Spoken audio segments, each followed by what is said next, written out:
when you stop believing what you know to be true. There's a quiet collapse that happens not all at once, not overnight, slowly, gradually, one comment explained away, a feeling dismissed, a moment shrugged off because you always find a reason, and reasons feel safer than doubt, of course. Until one day when you realize that you have spent years convincing yourself you were wrong. What comes next isn't about finding proof. It's about finding your way back to trusting the part of you that you knew existed within you all along. Welcome to Healthy Mind, Healthy Life. I am Shrimida, and this is the show where we talk about the real, unglamorous, everyday work of mental health. No quick fixes, no clinical jargon, just honest conversations about how we actually live through hard things and come out to the other side of ourselves a little more gradually. And today's guest is Reese Wilson. Reese, thank you so much for joining us tonight. Thank you, Sramita. I'm happy to be here. Thank- It's a pleasure. And listeners, Riz is also the founder of unstoppableife.com. She's a keynote speaker and the author of the forthcoming memoir, The Black Cup, which is a book about falling in love, missing the signs, and spending 24 years slowly losing trust in her own and instincts, I would say. Uh, when, as I mentioned, losing trust in yourself, it's like a heavy term, and oftentimes we tend to picture a dramatic event with it. So maybe like a big moment that is going to break everything for us. But is that really how it happens, or how do you think people get the idea of self trust in a wrong way? well, I think that's a great question. For me, I can say that it did not happen with any one big event. It was many small things over time that formed patterns that I ignored or explained away. The book that I have coming out, The Black Cup, I originally wrote that book for myself. I didn't plan on publishing it. I wrote it just to understand my own experience because my own self trust of what my experiences were as opposed to what they felt like was not clear. So I started to write the book to understand that. And in particular, the effect that it had on my own mental health because I'm very positive, I would say, a resilient person. And on the outside, I seem to have a wonderful life. I had a husband and a family. We seemed financially stable. I genuinely had some joy and some contentment in my life. But I also knew at the same time that something wasn't quite right. I was struggling and my marriage was very difficult and I knew that. Um, I didn't think that it was that unusual though, because all marriage has problems, right? So I just got really good at explaining away all of these little things and finding ways to be happy despite the situation that I was in. And I experienced this really interesting duality, I would say, where I was happy, but also I was not okay. And I still think that that's a fascinating thing as I was writing the book, and that you can be really resilient and you can function beautifully inside a healthy situation, but it doesn't mean that you're okay. And so that was my experience. It was a, a very specific moment in as I was writing my book where I had this sort of realization. And that's where the title The Black Cup came from. My husband and I had been married for 24 years, and he had been not speaking to me for a couple of weeks. And he came into the room where I was sleeping and brought me coffee in bed, which seems like a very kind thing, right?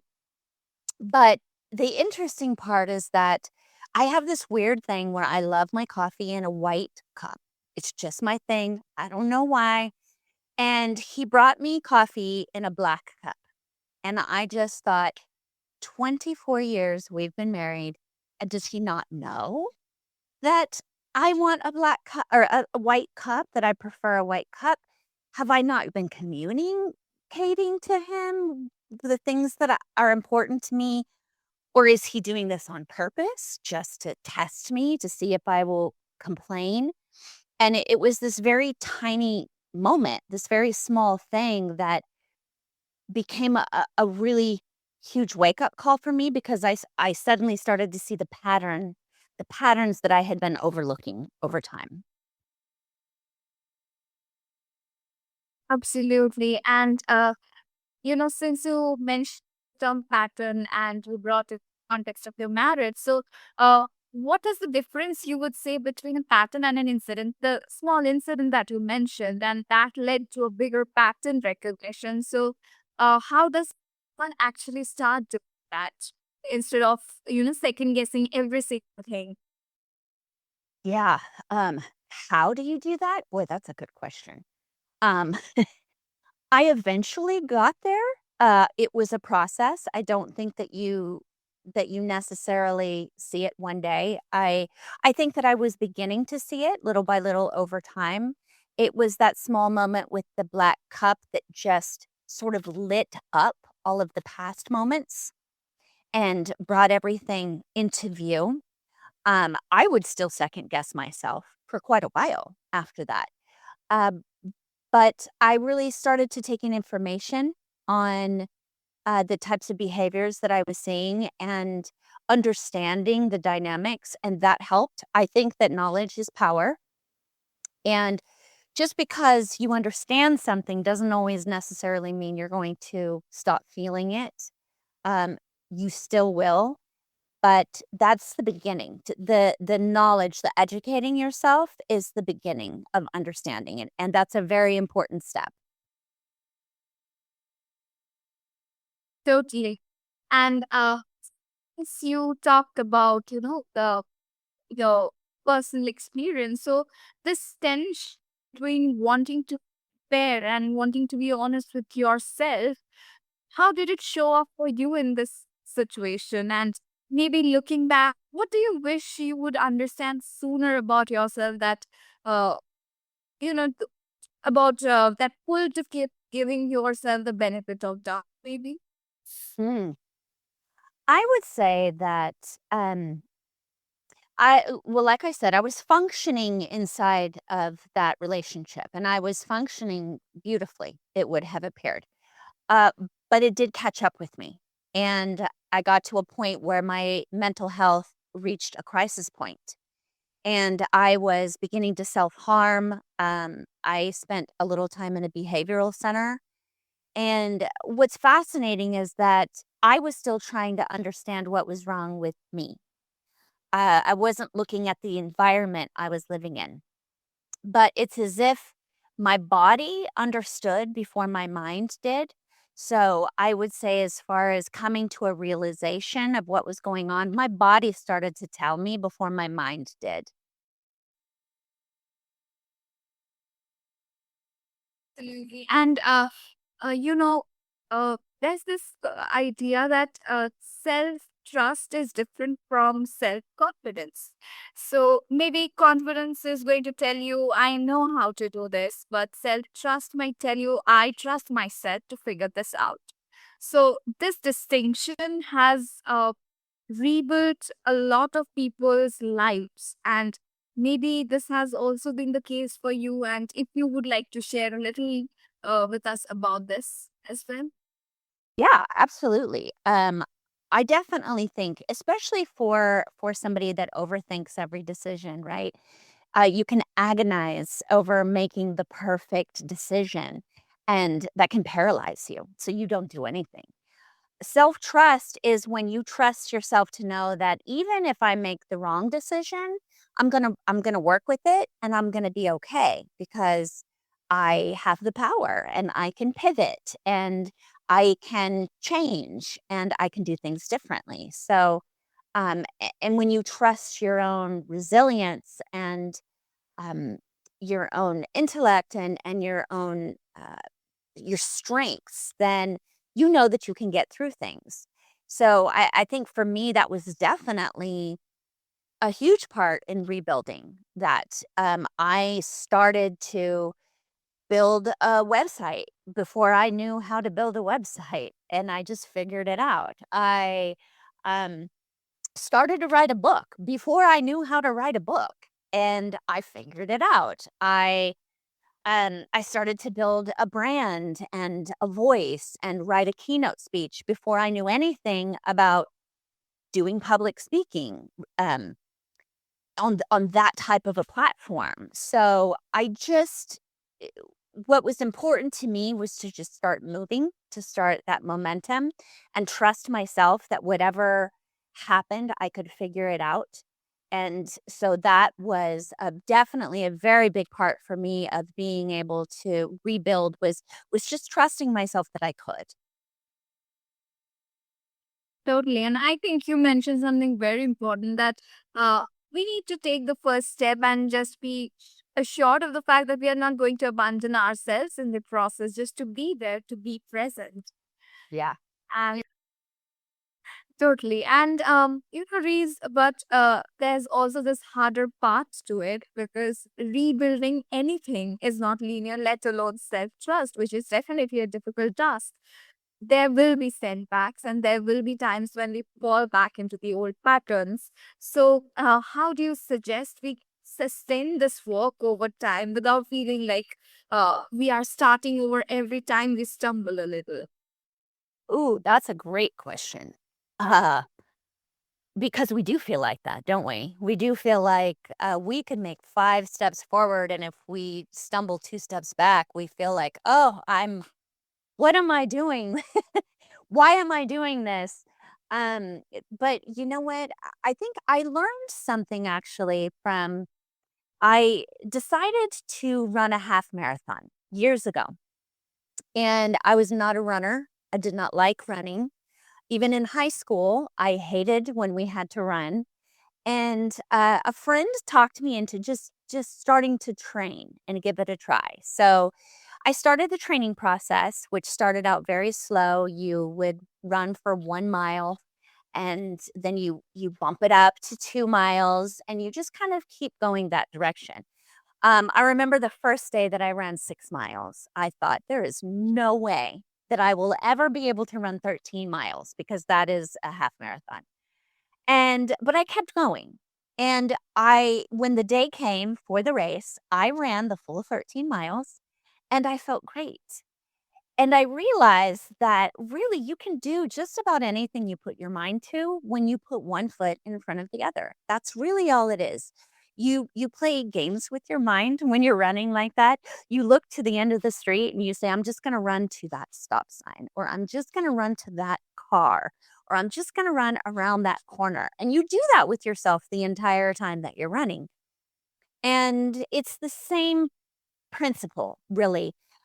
Play little mind tricks with yourself. Say, I'm just going to get to the end of today. I'm just going to get to the end of the week. Um, but you just keep going. Don't give up. If you need to stop and rest, and then go again. But I think that's probably the important thing is just don't give up. Just one foot in front of the other is all you need to do. Okay. And I think that's really where the sort of resilience we need lives within us. It's not in never doubting ourselves again, but like knowing that one stumble doesn't undo everything for us. And keeping, and as you say, to play those little mind games with ourselves. That makes the bit. Totally. Reese, thank you so much for having this conversation. It was really great talking to you, learning about all these patterns and the way you explained everything. Thank you so much. So, Reese, if any of our listeners want to connect with you or learn more about your conversation, where suggest they find you? Well, I'm all over the place. I'm on most social media platforms, but I would say go to my website, which is unstoppable-life.com. And from there, that's sort of the hub that has everything. You'll find my social media handles there, as well as blogs. And you can also sign up for um, to be notified when my book is published, which should be this fall pretty soon. So I would say go to my website. That's sort of the central hub, and you can find me there. And I wish everybody the best mental health possible. Definitely recommend our listeners to please go have a look. I'm sure the website will be of much help. And Riz, I would extend my best wishes to you for your upcoming book. And if you want to tell us a little about your book, which is coming this fall, maybe. Sure. Yeah. Like I said a little bit, it's I like to call it my origin story. The website is more about the rebuilding that I've done, but this is my origin story. So this was about being in a 24-year marriage that I had convinced myself that I was very much in love and very happy.